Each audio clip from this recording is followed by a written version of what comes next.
Bonjour et bienvenue à cette leçon d'anglais. Dans cette leçon, nous allons apprendre le passé simple en anglais. Donc, nous allons commencer par la forme affirmative, puis nous verrons quelques exemples, puis nous passerons à la forme négative, à la forme interrogative, et finalement, nous allons voir quelques verbes irréguliers très courants en anglais. Et ensuite, à la fin, nous passerons à des expressions de temps qui sont fréquentes et très utilisées au passé. Bon, tout d'abord, concentrons-nous sur la forme affirmative. Donc, pour mettre un verbe dans le passé, il suffit normalement d'ajouter ED à la fin.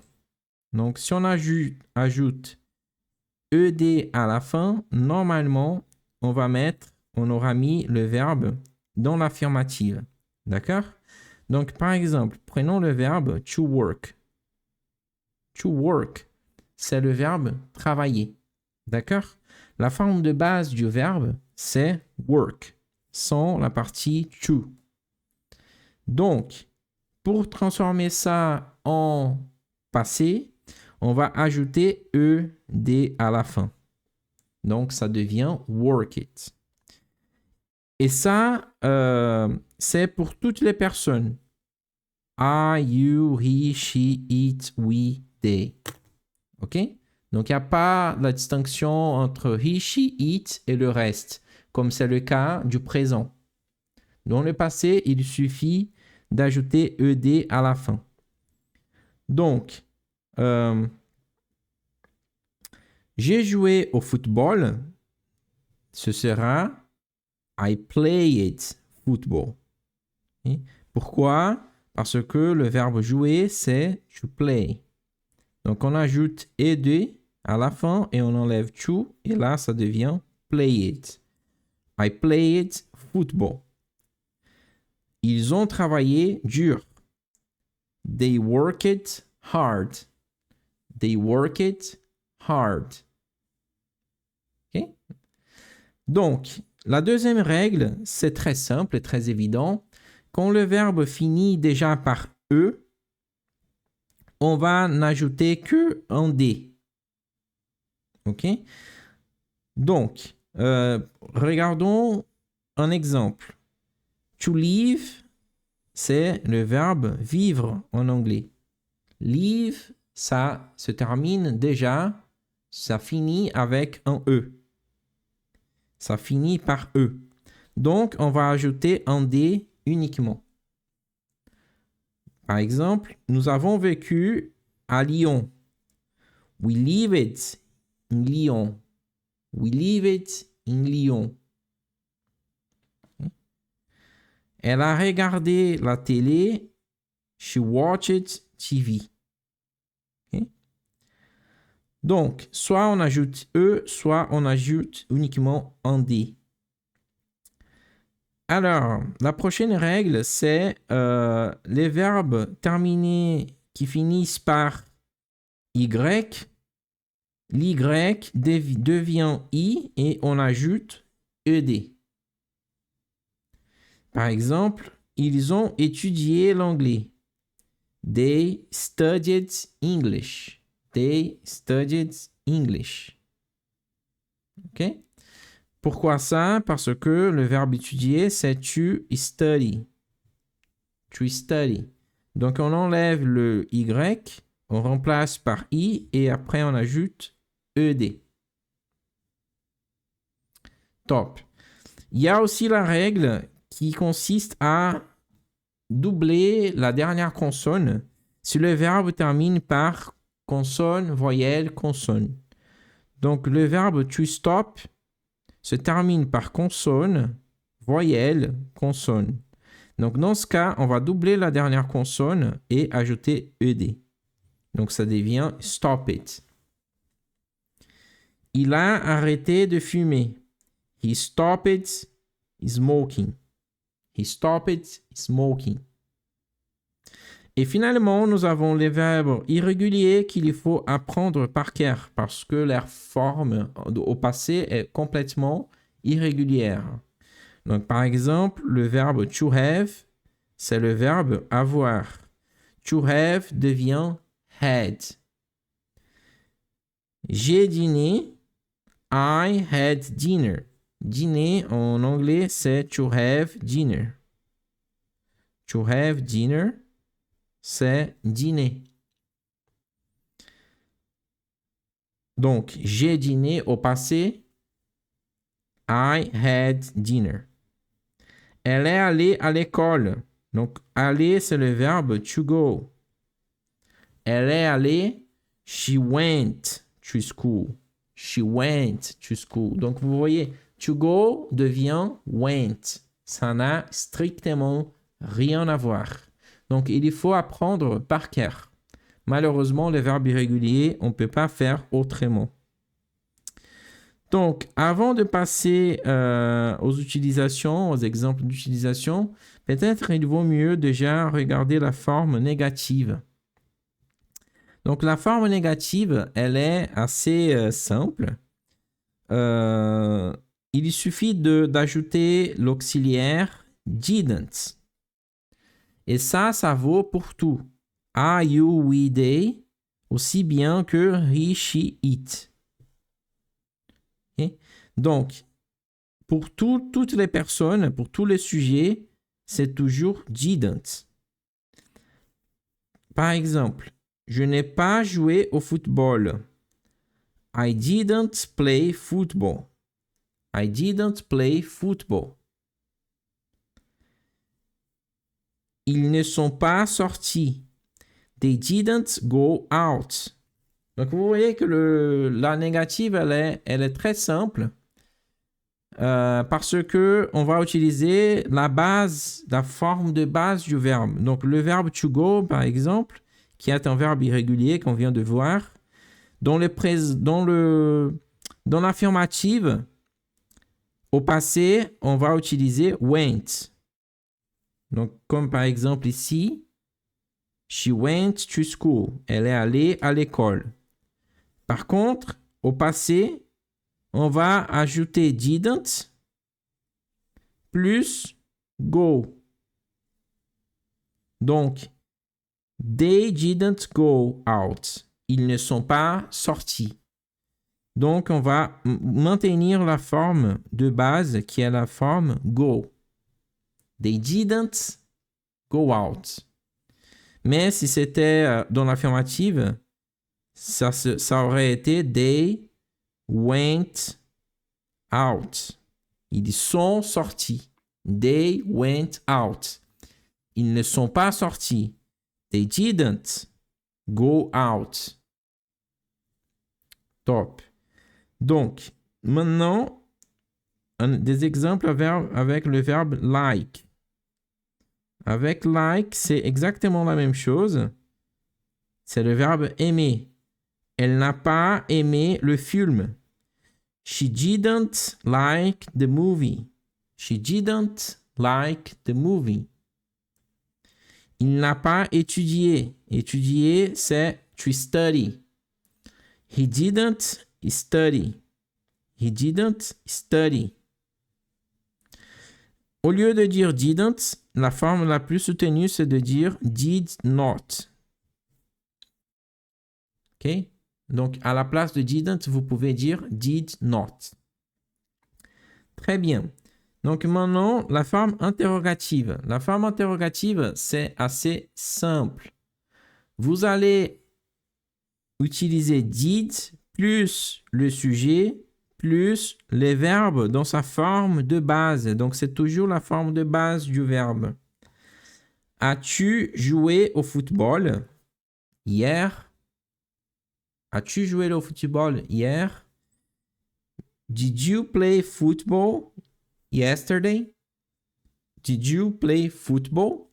Donc, c'est did plus le sujet plus les verbes dans la forme de base. Sont-ils sortis? Did they go out? Did they go out? Donc là, vous voyez, on va utiliser go. La forme de base du verbe to go, qui est le verbe aller. Did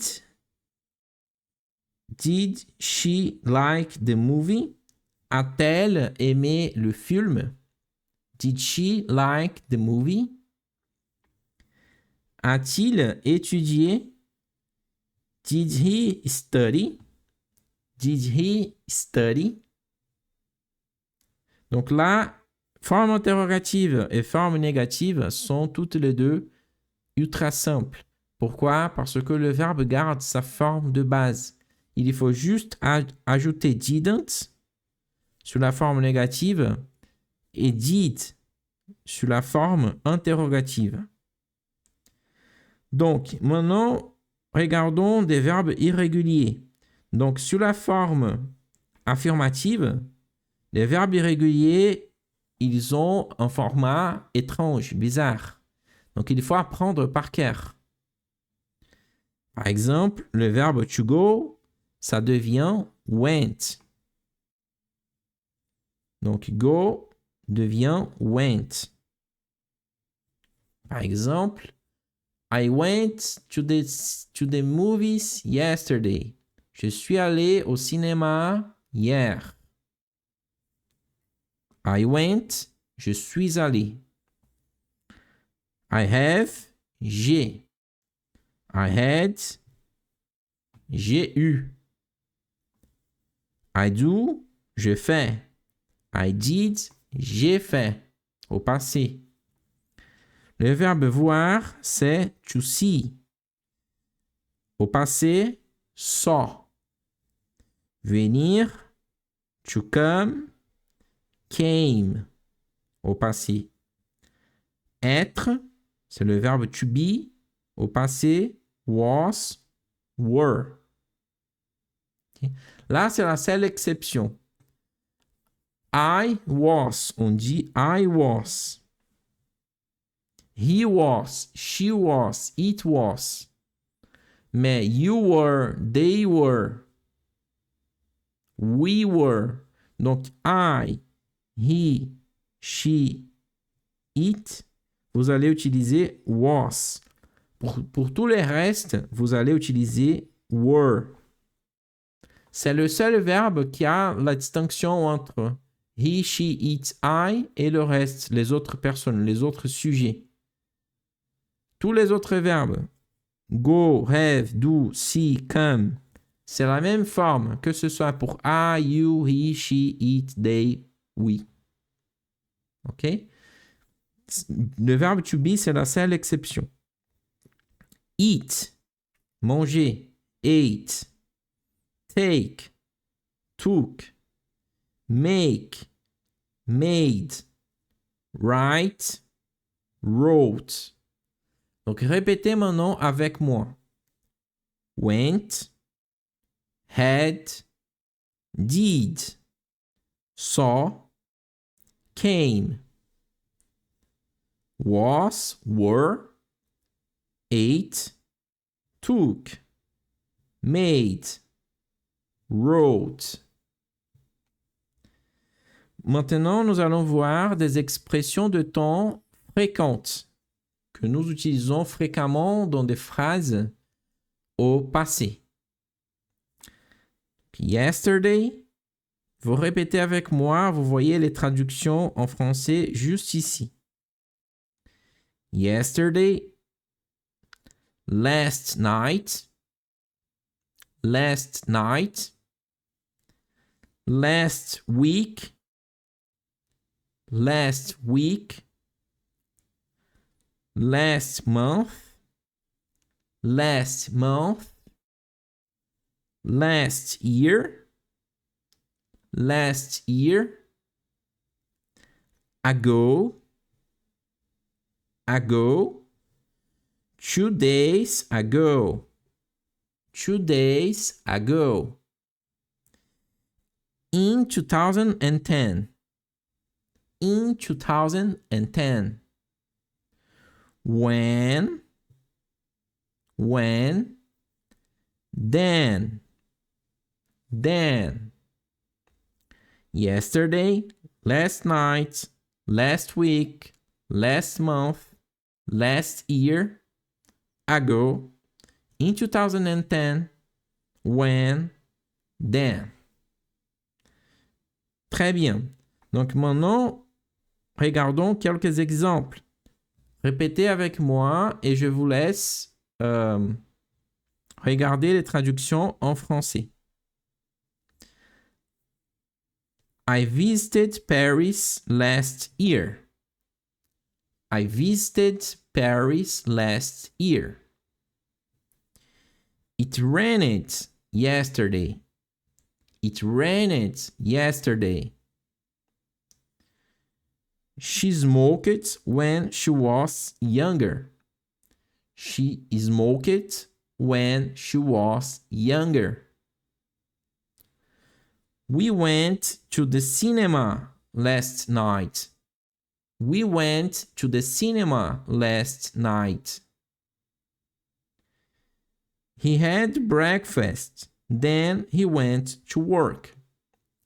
He had breakfast, then he went to work. I was reading when you called me. I was reading when you called me. Donc, ici, vous voyez, tu m'as appelé, you called me. C'est au passé. OK? Très bien. Donc, voilà pour le passé en anglais. Ce n'est pas si compliqué que ça. C'est même au même niveau qu'en français. En français, c'est pas beaucoup plus compliqué non plus. Il y a ces règles à retenir pour la forme affirmative. Il y a quelques verbes irréguliers qu'il faut faire attention. Mais à part ça, il n'y a pas beaucoup plus. Donc, le plus compliqué, c'est les verbes irréguliers parce que les formes, il faut apprendre par cœur.